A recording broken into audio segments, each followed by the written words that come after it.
better back off. Working with animals, human or otherwise, you're bound to get injured. You do your best to mitigate them, but sometimes it's not enough. Even with captive cheetahs, attacks happen. It's one of the reasons I try bonding with my animals. It's the antidote to aggression, but it's not always foolproof. This is an old viral video of a reporter getting attacked by a captive tame cheetah. It smelled something in her back pocket that triggered it. In this example, a captive tame cheetah is biting the man's ankle on the left. It happened during a feeding, and it let go eventually.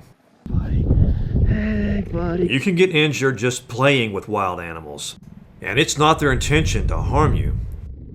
People ask if I've been injured working with animals. And this brings me to the point of this video. Why a cheetah slap has higher risk of injury than all the other cat slaps in the cat kingdom. And the answer is yes, I've been injured. By claws, not by jaws, so far.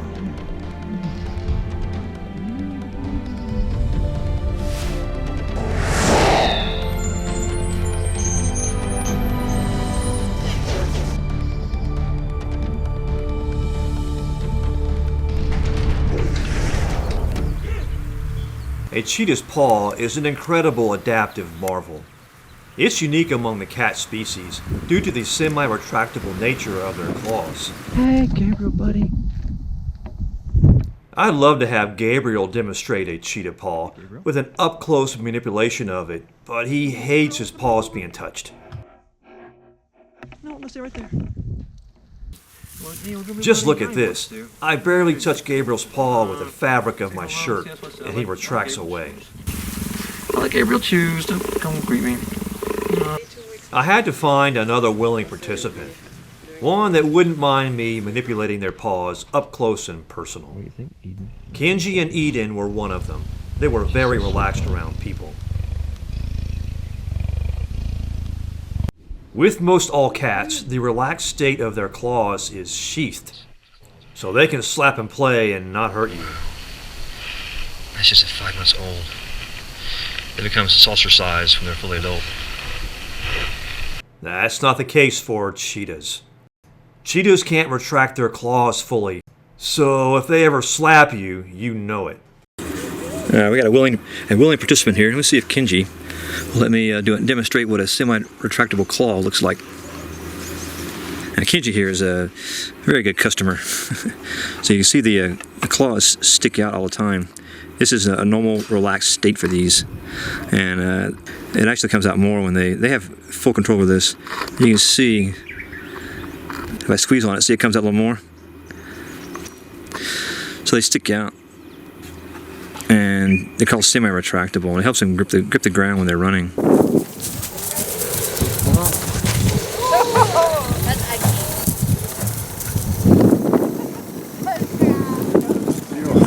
I'm sorry. This is Eden. She loved people, encounters, and didn't mind being touched. In fact, she would initiate most of the encounters herself. She's since passed on, but educated me about cheetahs more than most.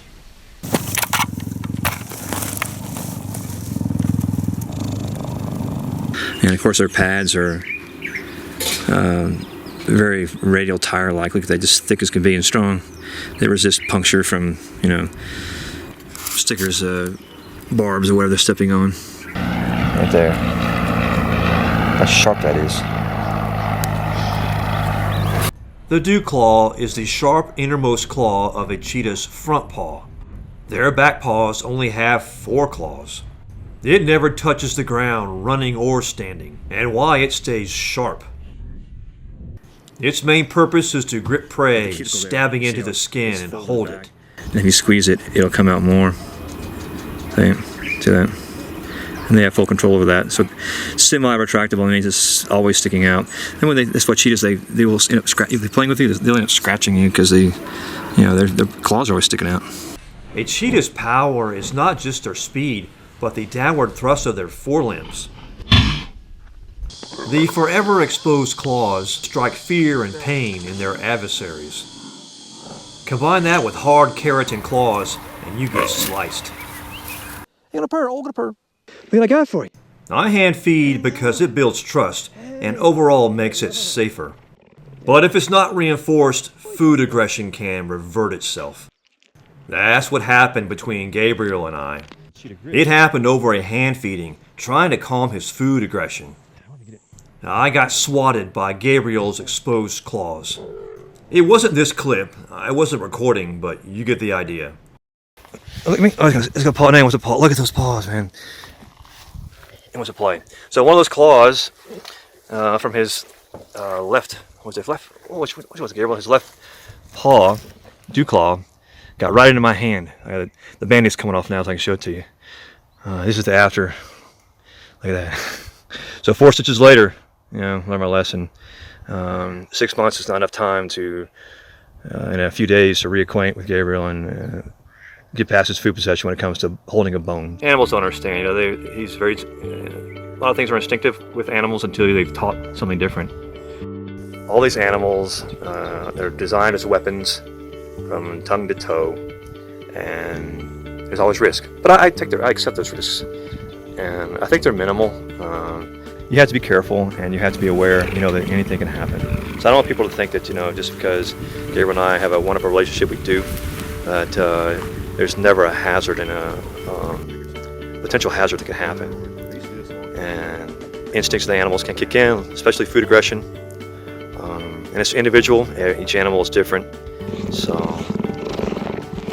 just beware and know the consequences.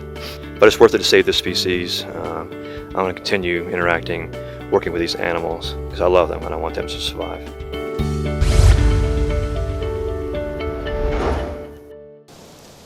Follow me.